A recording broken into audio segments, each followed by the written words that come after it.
Good morning class 10th। आज हम अपना बायो का एक चैप्टर शुरू करने जा रहे हैं जिसका नाम है आनुवांशिकता एवं जैव विकास। किस तरीके से एक गुण दूसरी पीढ़ी दर पीढ़ी आगे से आगे ट्रांसफर होते हैं, उसको हम क्या कहेंगे, कैसे इवोल्यूशन हुआ था, कैसे वेरिएशन आए थे, ये सब इस चैप्टर में हम स्टडी करेंगे। सबसे पहले हम देखते हैं आनुवांशिकी। जब भी आपको आनुवांशिकी शब्द सुनने को मिले तो आप उसके अंदर क्या बताएंगे कि आनुवांशिकी होती क्या है, विभिन्नताएं क्या होती है। फिर आप देखेंगे कि ग्रेगर जॉन मेंडल ने क्या अपना आनुवांशिकी में योगदान दिया, उन्होंने कौन कौन से 3 लॉ दिए, मोनोहाइब्रिड क्रॉस क्या होता है, डाईहाइब्रिड क्रॉस क्या होता है, ये सब चीजें आप आनुवांशिकता से रिलेट करेंगे। और फिर हम देखेंगे कि जैव विकास क्या होता है। पहला जैसा हमारा पॉइंट चलता है आनुवांशिकी, तो आनुवांशिकी शब्द जो होता है वो किसने दिया, कैसे दिया, उस चीज को हम देखेंगे और साथ में हम बताएंगे कि लक्षणों की वंशागति एवं विभिन्नता का अध्ययन ही आनुवांशिकी कहलाता है। इस शब्द को बैटसन ने दिया था। जो जेनेटिक शब्द दिया गया था वो शब्द बैटसन नामक एक साइंटिस्ट ने दिया था। और जब कभी भी आपको पूछा जाए कि आनुवांशिकी का पितामह कौन है तो आप कहोगे फादर ऑफ अ जेनेटिक, वो है मेंडल साहब। ठीक है, तो जो जी मेंडल है वो तो हो गए फादर ऑफ जेनेटिक, और जो जेनेटिक शब्द दिया था वो दिया था बैटसन नामक एक वैज्ञानिक ने। ठीक है, और आनुवांशिकी होती क्या है, लक्षणों की वंशागति और विभिन्नताओं का जो अध्ययन किया जाता है उसी को हम आनुवांशिकी कहते हैं। अब विभिन्नताएं क्या होती है और वंशागति क्या होती है। वंशागति क्या होती है जिसको हम हेरिडिटी कहते हैं। हेरिडिटी यानी क्या होता है कि कोई भी जो कैरेक्टर होते हैं ट्रांसफर होना one generation to next generation, यानी पेरेंट से जो ऑफस्प्रिंग यानी पैतृक कोशिकाओं से संतति कोशिकाओं में जो ये ट्रांसफॉर्मेशन होता है कैरेक्टर का, उसी को हम क्या कहते हैं, वंशागति। और जो विभिन्नताएं होती है, विभिन्नताओं को मैंने 2 भागों में विभाजित करते हुए बताया है। एक होती है शारीरिक कोशिका विभिन्नता, एक होती है जनन कोशिका की विभिन्नता। शारीरिक में क्या होता है कि जो कि अगली पीढ़ी में स्थानांतरित नहीं होते हैं और इनको उपार्जित लक्षण यानी एक्वायर्ड भी कहते हैं।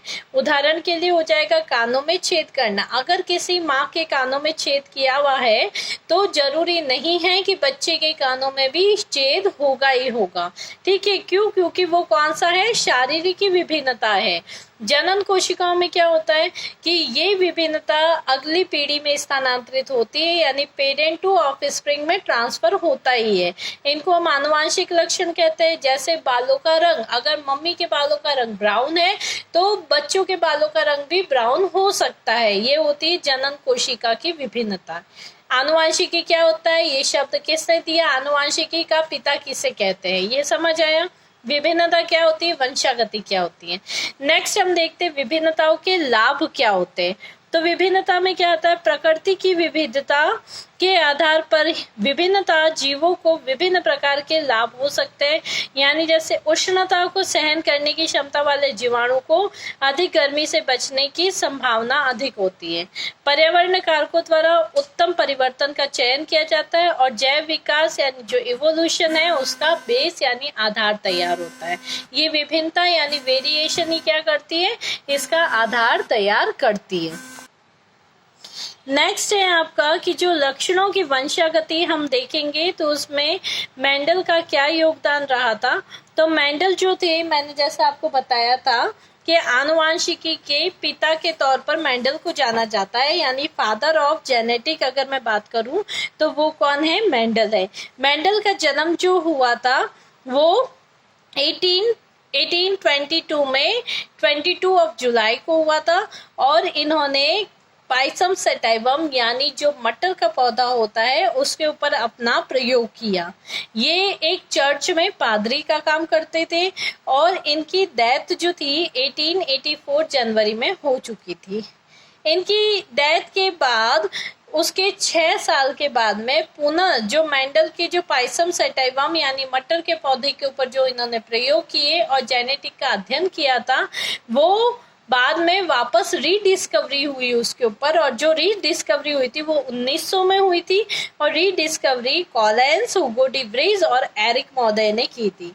ठीक है, इन्होंने एक तो मेज का पौधा लिया था और प्रेम रोज लिया था, और उसके अलावा जो फ्लावरिंग प्लांट थे अलग अलग, उनके ऊपर यही सेम प्रयोग दोहराए।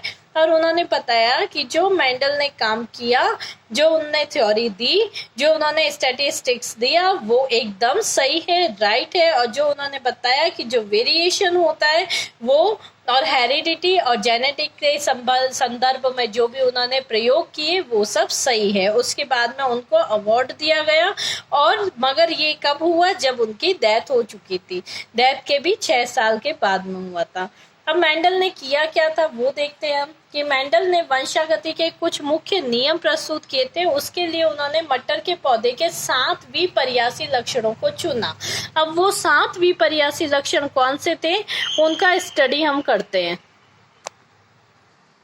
हाँ, तो ये जो विपर्यासी लक्षण लिए थे उनमें था, पहला बीज का आकार, दूसरा था बीज का रंग, तीसरा था फूल का रंग, चौथा था फली का आकार, पांचवा था फली का रंग, और छठवा था पुष्प की स्थिति, सातवां था तने की ऊंचाई।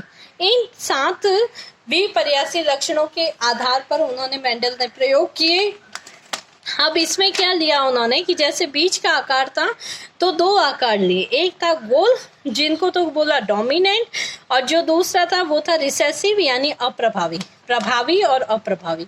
प्रभावी कौन से होते हैं, कि जब जनरेशन में एक जो कैरेक्टर है दूसरी जनरेशन में जाता है तो वो खुद को बता पाए, खुद का लक्षण प्रस्तुत कर पाए, खुद को डोमिनेट कर पाता है, तो उसको हम कहते हैं प्रभावी। और जो खुद को नहीं बता पाता और छुप जाता है डोमिनेंट के पीछे, तो उसको हम कहते हैं अप्रभावी कैरेक्टर।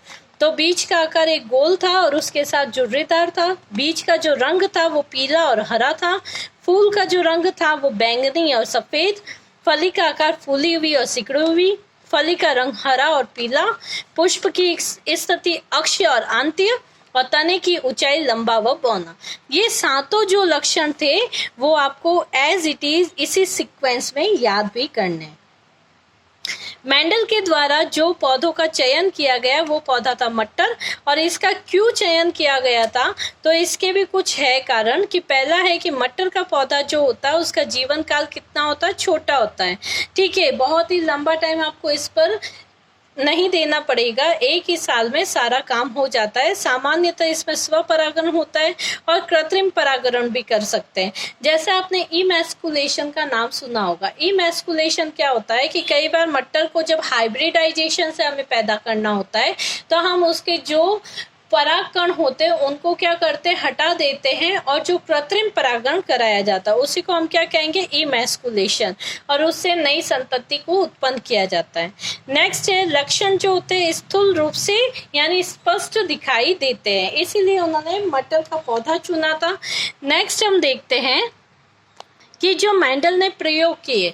अब मेंडल ने जो प्रयोग किए थे उसके अंदर उन्होंने देखा था कि पृथक्करण का नियम दिया, प्रभाविता का नियम दिया, स्वतंत्र अप्यूम का नियम दिया।